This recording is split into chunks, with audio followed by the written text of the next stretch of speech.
तो last episode में हम लोगों ने देखा था कि लू फेंग का पूरा विलेज बर्बाद हो चुका होता है और उसकी सिस्टर भी बहुत ही बुरी हालत में होती है। इतने में अचानक जब वो लोग वहाँ पे पहुँचते हैं तो उसकी सिस्टर उसे बताती है कि यहाँ पे कोई बहुत ही पावरफुल अजूरा वॉरियर है जिसने सब लोगों को मार दिया है। और अचानक से वही अजूरा वॉरियर विलेज के चीफ पर भी हमला कर देता है और फिर उसके सिर पर बहुत ही जोर से अपनी किक मारकर उसका भी खेल खत्म कर देता है।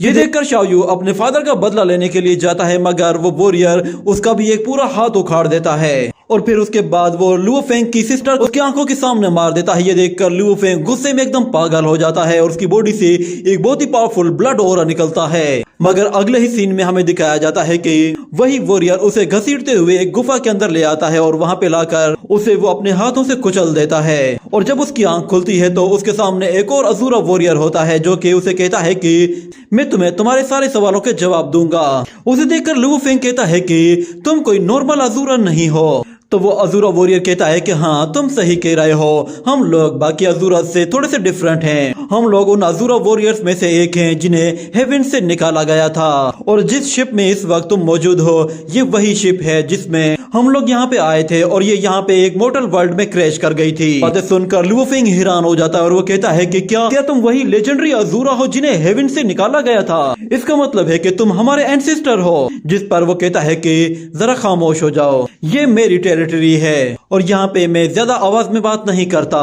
और लाओ जी वो भी यहीं पे ही मौजूद है, इसलिए तुम्हें थोड़ा संभल कर रहना चाहिए। तो लुओ फेंग कहता है अजूरा वॉरियर्स तो ये कहते हैं कि हेवन से निकाले गए सारे लेजेंडरी वॉरियर्स तो मार दिए गए थे, पर वो वॉरियर कहता है कि इमोर्टैलिटी को हासिल करने के लिए बहुत सारे तरीके होते हैं। यही वजह है कि हम लोग भी किसी एक मेथड की वजह से अभी तक सरवाइव कर रहे हैं। जिस पर फेंग कहता है कि अच्छा तो अब समझ में आया कि आप लोग इस शिप से बाहर क्यों नहीं जाते, पर मुझे एक बात समझ में नहीं आई कि आखिर तुम्हारे उस भाई लाओ जी ने मेरे पूरे क्लान को बर्बाद क्यों कर दिया। तो जिंग ये कहता है कि उसे असल में एक चैलेंजर चाहिए, कोई ऐसा चैलेंजर जो उसके बराबर का हो। यही वजह है कि वो तुम्हारी तरफ अट्रैक्ट हुआ है। ये सुनकर लुओ फेंग हैरान हो जाता है और कहता है कि क्या वो मेरे साथ फाइट करना चाहता है, पर मैं तो बहुत वीक हूँ, मुझे ही चैलेंज क्यों कर रहा है। तो जिंग ये कहता है कि अगर तुम्हें यहाँ से बाहर निकलना है तो तुम्हारे पास बस एक ही रास्ता है और वो ये है कि तुम्हें लाओ जी को हराना होगा। ये सुनकर वो कहता है कि एंसेस्टर क्या तुम मजाक कर रहे हो? मैं अपने क्लान का सबसे वीकेस्ट अजूरा वॉरियर हूँ, यहाँ तक कि छोटे बच्चे मेरा मजाक उड़ाते हैं और मैं तो अपनी टांगों पे भी खड़ा नहीं हो पाता। ये कहने के बाद वो अपनी टांगों की तरफ देखता है तो वो अचानक हैरान हो जाता है क्योंकि उसकी टांगें बिल्कुल ठीक हो चुकी होती हैं। जिस पर जिंगी कहता है कि तुम्हारी वीकनेस असल में एक तरह का इल्यूजन है, क्या तुमने लाओ जी के सामने खुद को पावरफुल प्रूफ नहीं किया था? ये सुनकर लुओ फेंग हैरान हो जाता है और वो कहता है कि क्या मैंने उसे हराया है? ये कहने के बाद अचानक उसे याद आता है कि जब उसने उसकी सिस्टर को मारा था तो उसने गुस्से में आकर अपनी बॉडी से एक बहुत ही पावरफुल ऑरा रिलीज किया था और जाते साथ ही उसकी गर्दन पर बहुत ही जोर से काटा था। ये याद आने के बाद वो कहता है कि उस वक्त तो मैं होश में नहीं था, मुझे खुद भी समझ में नहीं आया कि मैंने क्या किया है। तो जिंगी उसे बताता है ऐसा इसलिए हुआ क्योंकि तुम उस वक्त बहुत ही ज्यादा गुस्से में थे और तुम्हारे गुस्से की वजह से तुम्हारी सारी पावर तुम्हारी बॉडी में फैल गई थी और तुमने सेल्फनेस रियलम को अचीव कर लिया था। और रियलम फाइटिंग वॉरियर के लिए सबसे हाईएस्ट रियलम होता है। अजूरा वॉरियर अपनी सारी जिंदगी फाइट करते रहते हैं। यही वजह है कि एक अजूरा गॉड बनने के लिए तुम्हें अपनी 5 सेंसेस को एक्टिव रखना होगा, पर शायद तुम जानते नहीं कि इन्हें किस तरह एक्टिव किया जाता है। चलो मैं इसमें तुम्हारी थोड़ी सी हेल्प करता हूँ। ये कहने के बाद वो उसकी बॉडी में टच करता है तो अचानक उसके हार्ट से एक पावरफुल एनर्जी रिलीज होती है और उसे जिंगी बताता है कि जितनी पावरफुल स्पिरिट तुम्हारी बॉडी रिलीज करेगी तुम्हारी 5 सेंसेस उतनी ही ज्यादा स्ट्रॉन्ग हो जाएंगी, जिसके बाद तुम्हारी आईज इतनी पावरफुल हो जाएंगी कि वो तुम्हारे अपोनेंट की पूरी बॉडी को 1 मिनट में ही एनालाइज कर लेंगी और तुम्हारा पेन तुम्हारे अपोनेंट की ब्रीथ को फील करने में तुम्हें हेल्प करेगा। सुनने की ताकत इतनी बढ़ जाएगी कि तुम्हें बहुत ही आसानी से पता चल जाएगा कि किस जगह क्या मूवमेंट हो रही है। तुम्हारे आसपास की सारी इंफॉर्मेशन तुम्हें साउंड्स के जरिए सुनाई देगी और एक गॉड ऑफ वार बनने के लिए तुम्हारा किसी भी चीज को छूते ही उसके बारे में सब कुछ जान लेना बहुत जरूरी है। ये सुनकर लुओ फेंग काफी हैरान होता है और फिर जिंगी उससे कहता है कि तुम थोड़ा सा सब्र करो, जब तक तुम्हारी फाइटिंग स्पिरिट अपने पीक पर आ जाएगी तभी तुम फाइट करना। तुम्हारी बॉडी अपने आप ही तुम्हारी सोल को एक फॉर्म में ले आएगी। हो सकता है कि जब तुम अपने बिल्कुल पीक पे आ जाओ उस वक्त तुम लाओजी को हरा पाओ। जिसके बाद अगले सीन में हमें दिखाया जाता है कि लाओजी एक जगह बैठा हुआ होता है और वहीं पे छुपकर लुओ फेंग वहां पे आकर उस पर हमला करने की कोशिश करता है, मगर लाओजी उसे देख लेता है और आते साथ ही एक पंच के साथ उसे उठाकर एक दूर पत्थर पर दे मारता है। इस अटैक की वजह से उसकी हालत खराब हो जाती है, मगर वो कहता है कि लाओजी मैं जानता हूँ तुमने मुझे कैप्चर क्यों किया है, मुझे जिंगी ने सब कुछ बता दिया है। ये सुनकर लाओजी कहता है कि क्या वो फिर से बकवास करने लगा है, तुम्हारे पास यहाँ से निकलने का बस एक ही रास्ता है, तुम्हें लड़ना होगा, इसलिए एक लूजर की तरह यहाँ से भागकर जान मत बचाना। सुनकर फेंग कहता है कि मैं कोई लूजर नहीं हूँ। वो फौरन से खड़ा हो जाता है और कहता है कि मैं अजूरास के नाम पे तुम्हें चैलेंज करता हूँ। जिस पर लाओजी कहता है ऐसी बात है तो फिर ठीक है आ जाओ। वो अपनी बॉडी से एक जबरदस्त एनर्जी रिलीज करता है, जिस पर लुओ फेंग भी थोड़ा सा डर जाता है, मगर वो अपनी सिस्टर को याद करते हुए कहता है कि मैं हार नहीं मानूंगा। ये कहते ही वो जैसे ही उस पर हमला करने के लिए जाता है तो लाओजी एक ही पंच के साथ उसे जमीन में गाड़ देता है। जिसके बाद उसकी जब आंख खुलती है तो वो दोबारा से जिंगी के सामने होता है और कहता है कि शुक्र है कि मैं जिंदा हूँ, मगर जिंगी उसे बताता है कि तुम दूसरी मर्तबा मर चुके हो और ये तुम्हारा दूसरा रीइंकार्नेशन है। ये कहते ही अचानक उसकी बॉडी पे एक कट लग जाता है, जिससे उसे बहुत ज्यादा तकलीफ होती है और वो जोर जोर से चिल्लाने लगता है, जिस पर जिंगी उसे बताता है कि जितनी मर्तबा भी तुम मरोगे उतनी मर्तबा तुम्हारी बॉडी पर ये कट लगेगा और हर बार दर्द पहले से ज्यादा होगा और अगर तुम्हारी बॉडी ये दर्द बर्दाश्त न कर पाए तब भी तुम मर जाओगे। ये कहने के बाद अचानक उसके मुंह से खून निकल आता है और जिंगी उसे बताता है कि तुम्हारी बॉडी ने रिएक्ट करना शुरू कर दिया है, तुम्हारे पास बस यही रास्ता है कि तुम या तो लाओजी को हराओ या फिर पूरी तरह से खत्म हो जाओ। मगर फेंग कहता है कि नहीं मैं नहीं मरूंगा। ये कहते हुए वो गुस्से में लाओजी की तरफ जाने लगता है। वो काफी थक चुका था मगर वो हार नहीं मानना चाहता था। वो लाओजी के पास जाकर कहता है कि आज तुम मेरे हाथों मरोगे। तो लाओजी जैसे ही लड़ने के लिए तैयार होता है तो लुओ फेंग कहता है कि जिंगी ने बताया था कि गॉड ऑफ वार पावर को यूज करने का बस एक ही तरीका है, मुझे गुस्से में आना होगा। मेरा गुस्सा मेरी बॉडी में एक पावरफुल एनर्जी पैदा करता है। ये कहते हुए वो अपनी बॉडी से एक जबरदस्त एनर्जी रिलीज करता है और जिंगी जैसे उस पर हमला करता है तो लुओ फेंग उसके अटैक को डॉज कर देता है, जिस पर वो खुद भी हैरान हो जाता है और वो कहता है कि मैंने इसकी फिस्ट को डॉज कर दिया, यानी कि मेरी स्पीड बढ़ चुकी है। और दूसरी तरफ लाओजी जैसे उस पर दोबारा हमला करता है तो उसे जिंगी की बताई हुई बात याद आती है, तो वो फौरन से उस अटैक को डॉज करके ऊपर चला जाता है और उस पर जैसे ही हमला करने वाला होता है तो वो कहता है कि जिंगी ने सही कहा था, ये फीलिंग्स बहुत ही अजीब सी है, मेरे पास एक अच्छा मौका है, मैं इसे हरा सकता हूँ। मगर इतने में लाओजी उसे एक जोरदार पंच दे मारता है और उसे पैरों से पकड़ कर दे मारता है, जिससे उसकी की पूरी हड्डियां चकनाचूर हो जाती हैं और लाओजी उसके ऊपर पैर रखकर उसका काम तमाम कर देता है। जिसके बाद वो दोबारा जिंदा होता है तो इस मर्तबा उसे पहले के मुकाबले में बहुत ही ज्यादा दर्द होता है। वो इस दर्द को बर्दाश्त नहीं कर पा रहा था, जिस पर वो कहता है कि इस तरह बार बार दर्द बर्दाश्त करने से बेहतर है कि मैं एक मर्तबा ही मर जाऊं। और इस मर्तबा जब उसे कट लगता है तो फेस पे लगता है। जिसके बाद जिंगी अपनी एनर्जी का इस्तेमाल करके उसे रिलैक्स करता है और कहता है कि तुम काफी थक चुके हो, तुम्हें आराम की जरूरत है। ये कहकर वो उसे बेहोश कर देता है और उसे बेहोश करने के बाद जिंगी कहता है कि इससे पहले जो लड़का यहाँ पे आया था वो 10 मर्तबा रीइंकार्नेट हुआ था, मगर उसके बाद वो यहाँ से भाग गया था। और अगले सीन में हमें शाओयू को दिखाया जाता है, वो गार्ड से कह रहा होता है कि मुझे लॉर्ड वांग से कुछ जरूरी बात करनी है, मुझे रोको मत। मगर वो गार्ड्स कहते हैं कि तुम हो कौन और कहाँ मुंह उठा के आ रहे हो। ये कहते ही वो उसे बाहर फेंक देते हैं, पर शाओयू कहता है कि प्लीज मुझे जाने दो, मुझे अपने दोस्त को बचाना है। इतने में लॉर्ड वांग वहाँ पे आ जाता है और कहता है कि ये शोर किस चीज का हो रहा है। और फिर वो शाओयू को देखकर कहता है कि क्या हुआ, तुम मुझसे क्यों मिलना चाहते हो। तो शाओयू कहता है कि मैं आयरन कास्ट का विलेज के चीफ का बेटा हूँ। ये सुनकर वांग से कहता है कि अच्छा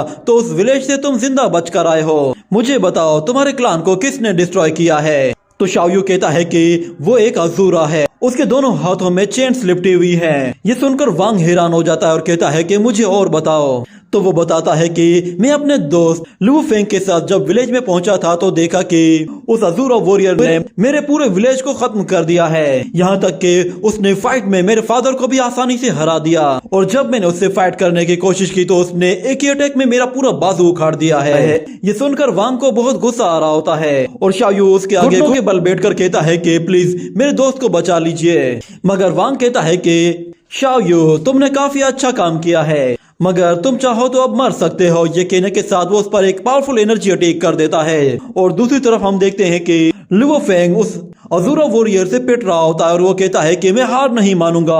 वो उस पे जैसे ही हमला करने के लिए जाता है तो लाओ जी उसे पकड़कर जोर से जमीन पे दे मारता है, जिससे उसकी दोनों आंखें फट जाती हैं और वो बहुत ही जोर जोर से चिल्लाने लगता है। और लाओ जी कहता है कि तो अब तुम्हारे मरने की बारी है। ये कहकर वो उस पे जैसे ही हमला करने वाला होता है तो अचानक से लुओ फेंग के कान उसे उसकी सारी मूवमेंट की इंफॉर्मेशन देते हैं, जिस पर वो उसके अटैक से अपने आप को बचा लेता है। और वो कहता है कि मैं इसकी एनर्जी फ्लो को बहुत ही आसानी से देख पा रहा हूँ। मैं नहीं जानता कि मैं इसे हरा पाऊंगा या नहीं, पर मुझे जिंगी ने कहा है कि मैं इससे ज्यादा पावरफुल हूँ। लाओ जी जैसे उस पे पंचेस से अटैक करने की कोशिश करता है तो लुओ फेंग उसके पंचेस को बहुत ही आसानी से डॉज कर रहा था, जिस पर लाओ जी भी कहता है तुम वाकई में इंटरेस्टिंग हो, मगर तुम्हारे पास मुझे हराने का कोई ना कोई तरीका होना चाहिए। तुम इस तरह खुद को कब तक बचाओगे?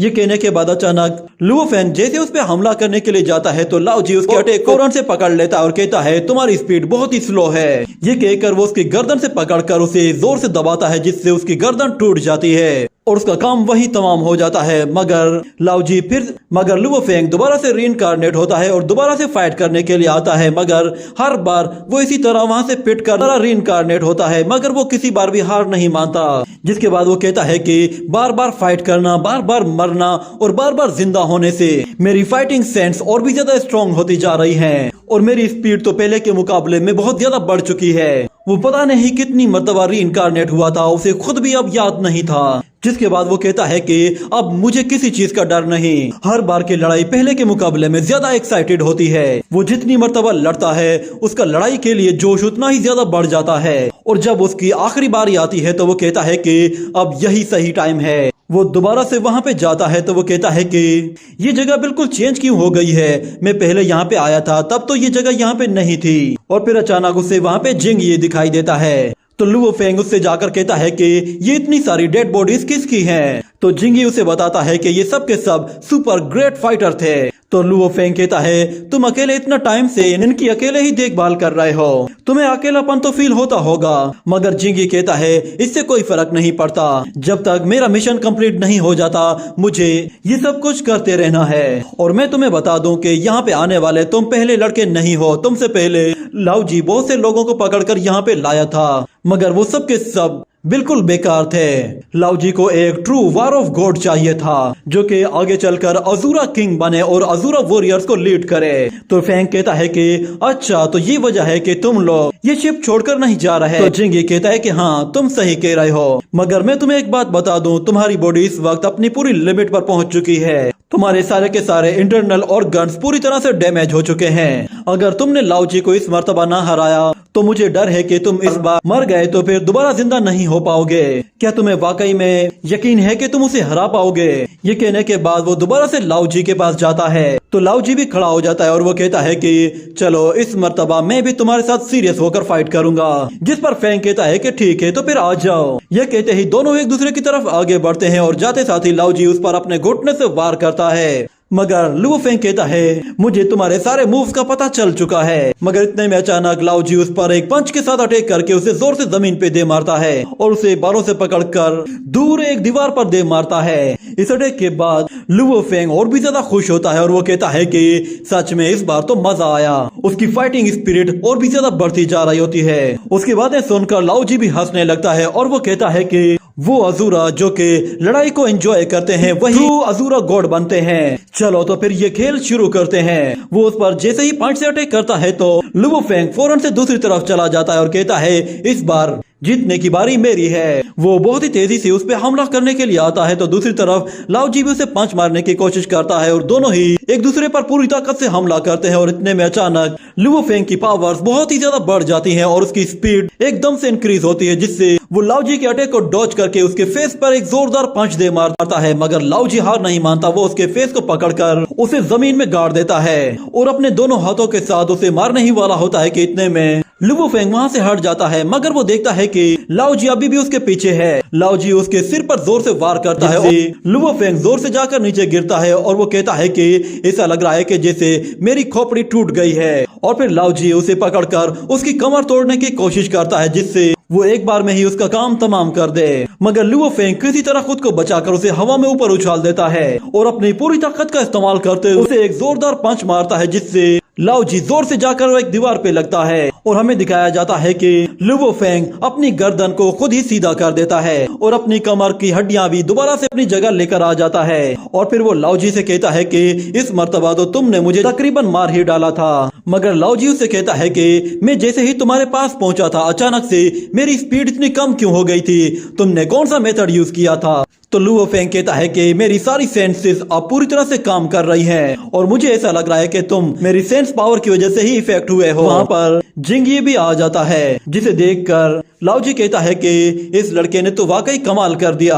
और फिर जिंगी उससे कहता है कि ये जिंदगी एक फाइट की तरह है, तुम्हें अब अपने नेक्स्ट अपोनेंट को ढूंढना होगा। जिस पर लुओ फेंग कहता है चलो तो फिर बैटल शुरू करते हैं। मगर अचानक वो दोनों दो अलग अलग सोर्ट्स में ट्रांसफॉर्म हो जाते हैं। उन दोनों सोर्ट्स को देखकर लुओ फेंग कहता है कि ये मेरे लिए एक प्रूफ है कि मैंने लाओ जी को हराया है। इसके बाद वो शिप से बाहर जाते हुए कहता है कि जिंगी मैं एक दिन तुमसे दोबारा जरूर मिलूंगा। ये कहने के बाद वो उस शिप से बाहर निकल आता है और अगले सीन में हमें दोबारा से लॉर्ड वांग को दिखाया जाता है। उसने अपना पॉइजनस ऑरा हर जगह फैला दिया होता है। वो पॉइजनस ऑरा इतना ज्यादा खतरनाक होता है कि वो पौधों को भी बेजान कर देता है। इतने में अचानक वहाँ पर एक और वॉरियर आता है और कहता है कि वांग चियाओ तुम्हें बहुत बहुत मुबारक हो, तुम्हारे पॉइजनस ऑरा ने एक और ब्रेक थ्रू कर लिया है। ये कहने के साथ ही ये एपिसोड यहीं पे ही खत्म हो जाता है।